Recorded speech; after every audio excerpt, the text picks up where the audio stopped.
ABC भी नहीं पढ़े हैं यूपीएससी के, वो कहते हैं कि यार अखबार पढ़ना इज मोस्ट इम्पॉर्टेंट। ये मर्डर वगैरह जो हो जाते हैं, चोरियां हो जाती हैं, मेरे को वो सब पढ़ने में थोड़ा मजा आता था। 4 घंटे न्यूज़पेपर में लगा के तुम क्यों खराब कर रहे हो? जो बंदा मतलब नया आता है यार, बहुत सारी चीजें ना अनलर्न करनी पड़ती हैं इस प्रोसेस में आने के बाद। करेक्ट, जैसे एब्सोल्युटली। जो इस एग्जाम में कहीं भी नहीं बैठा है, उसने ABC भी नहीं पढ़े हैं यूपीएससी के, वो कहता है कि यार अखबार पढ़ना is most important, right, which is important but not most important. Right. कहीं ना कहीं तो काम आएगा। तो अब मैं जितने भी लोगों से जैसे बातचीत करता हूँ, और मैं पिछले बहुत साल से ये कह रहा हूँ, लेकिन अब थोड़ी सी क्रेडिबिलिटी आई है, तो may be that voice will travel.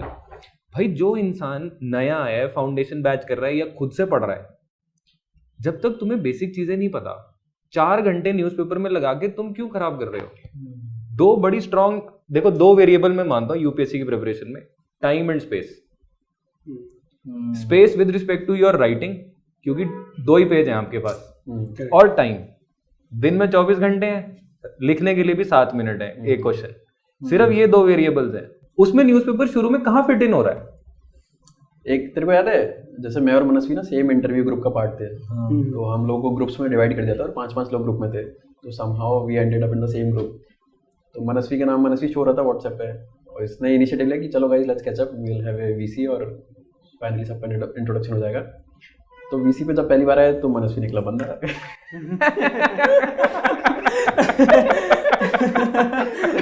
But वो इनको धोखा हुआ।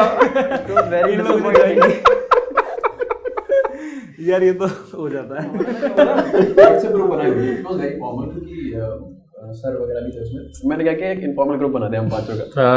आई shifted from formal to informal. अब उस पे आराम से हमको रैंडम शिट जो भी भाई तैयारी तो तभी हुई है जब हम फॉर्मल सेटअप से इनफॉर्मल सेटअप पे आए हैं एक्चुअली। तो मैं तो उस दिन एक बार मैंने क्वेश्चन पूछा था कि यार तुमको न्यूज़पेपर पढ़ने में कितना टाइम लगता है, मैंने सबसे पूछा था, तो 5 लोग थे हम।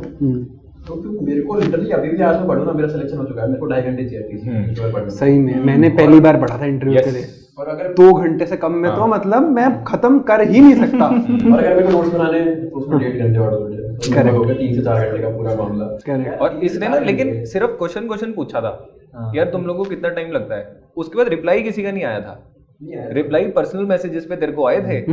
भाई मैं डर गया था, मैंने कहा यार मैं ही हूँ जो 2 घंटे में पढ़ रहा है। हाँ इतनी जल्दी मैंने फिर खुद ने बोला कि यार मेरे को मिनिमम 2 घंटे लगते हैं, और फिर सबने रिप्लाई दिया था उसका कि हाँ भाई। और उसके बाद तो इंटरव्यू में तो यार कुछ चीजें लिखनी होती हैं, नोट्स बनाने होते हैं, बहुत चीजें होती हैं। इंटरव्यू के टाइम तो you have to spend time, you have luxury ना, तुम्हारा सिलेबस थोड़ा कम हो जाता है, तुमको बहुत कम चीजें पढ़नी होती है, तो newspaper you can devote 2-3 hours, कोई दिक्कत नहीं है। राइट। अच्छा, इसमें I had a very different view. जैसे आप लोग सब न्यूज़पेपर की बात करो ना, सो खैर मेरा एक डिफरेंट वो था, I loved reading newspaper in general, है ना। मैं जैसे बचपन से न्यूज़पेपर को 1-1.5 घंटा डेली पढ़ता था, जब स्कूल में भी था तब भी और ऐसे भी। एंड जब यूपीएससी आया तो प्रिपरेशन स्टार्ट की, तब भी मेरा यही रहता था कि न्यूज़पेपर से स्टार्ट करते हैं, एंड न्यूज़पेपर में जो चीज़ें आ रही हैं उसको सिलेबस से लिंक करके ये वाली चीज़ें करता था। बट इसमें मैंने एक ट्वीक किया था, जैसे आप लोग बता रहे हो ना कि टाइम ज़्यादा लग जाता है, तो मैं क्या ट्वीक करता था कि वो चीज़ें जो मेरे को पता है मंथली मैगजीन में कवर हो जाएंगी, उनको मैं स्किप कर देता था, क्योंकि उसको पढ़ने का पॉइंट नहीं है दोबारा, क्योंकि मैं एक पढ़ूंगा आज, फिर उसका कुछ नेक्स्ट आगे आएगा, फिर आगे आएगा, फिर आगे आएगा, है ना। जैसे कोई बिल आया या कोई नया एक्ट आया, है ना, तो अब उस एक्ट की इतनी डिटेल में मैं जाऊंगा, I didn't feel it is useful, है ना, क्योंकि मेरे को पता है यार ये मंथ एंड में मैं पूरा एक बहुत अच्छे डिटेल में उन्होंने पूरा कंपाइल करके दे रखा है, प्रोज कॉन्स वगैरह सब दे रखे हैं। So what I focused was on editorials, and जो रैंडम चीजें होती है ना, छोटी छोटी, इनफैक्ट ये मर्डर वगैरह जो हो जाते हैं, चोरियां हो जाती हैं, मेरे को वो सब पढ़ने में थोड़ा मजा आता था। तो एक गलत छोड़ दिया है, वो तो पहले से ही होता था यार। अगर मतलब एग्जाम पॉइंट ऑफ व्यू तक ही हम रहेंगे ना, हाँ एक्चुअली, तो एक्सप्लेन्ड पेज अगर आप पढ़ रहे हो, जो वो पूरा आता है, हाँ। मैं सिर्फ एक्सप्लेन्ड पेज पढ़ता था, वो अच्छा, और इकोनॉमी वाला सेक्शन पढ़ता था, उसके बाद ओनली फ्रंट पेज पढ़ता मैं जरूर था, ये नहीं मैं कह रहा, मैं सिर्फ ये कह रहा हूँ कि हम जो बात कर रहे थे कि जो गलतियां हम दोबारा नहीं रिपीट करना चाहेंगे। अगर मैं दोबारा से अपनी प्रिपरेशन शुरू करूंगा तो मैं 6 महीने नहीं पढ़ूंगा।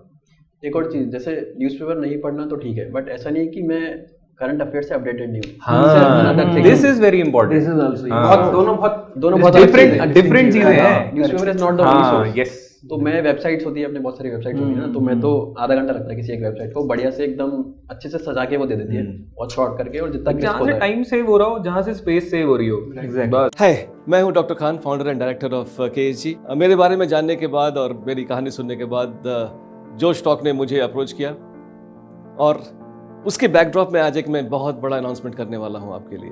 जोश टॉक ये मानते हैं कि उनके परिवार में बहुत सारे प्रतिभावान व्यक्ति हैं, बहुत सारे टैलेंटेड लोग हैं और उनके पास देश में कुछ करने की बहुत बड़ी इच्छा शक्ति है, बट किसी वजह से, फाइनेंशियल कारणों से या कोई और ऐसी दिक्कत की वजह से, जिसकी वजह से वो उस गुणवत्ता के ट्रेनिंग और सपोर्ट को प्राप्त नहीं कर पाते हैं जो कि उन्हें उन सफलता के मुकाम तक ले जाएगी जहां पर वो देश की सेवा कर सकें। मैं मानता हूं कि देश के हर युवा में एक प्रतिभा है। जोश के माध्यम से आज मैं ये एक बड़ी अनाउंसमेंट करना चाहता हूं कि फाइनेंशियल इशू की वजह से अगर कोई स्टूडेंट अपनी प्रतिभा का प्रयोग नहीं कर पा रहा है तो वो दिक्कत आज के बाद नहीं रहेगी। आज आपको मैं जोश के माध्यम से ये बताना चाहता हूँ कि एक मैं बहुत बड़ी स्कॉलरशिप देना चाहता हूँ और ये इंश्योर करूँगा कि अगर देश में कोई टैलेंटेड व्यक्ति है जो कि पढ़ना चाहता है, कोर्स करना चाहता है और सिविल सेवा में जाना चाहता है, उसको फाइनेंशियल इशू की वजह से रुकना नहीं पड़ेगा। और ये एक ऐसा मुकाम है, एक ऐसा अवसर है देश का, जब हम देश में गुजर रहे हैं अमृत काल से, we can always contribute to this beautiful India through this services. इसके बारे में जो स्कॉलरशिप के बारे में डिटेल्स चाहिए वो नीचे दिए गए लिंक में अवेलेबल हैं एंड हम साथ मिलकर आगे बढ़ते हैं।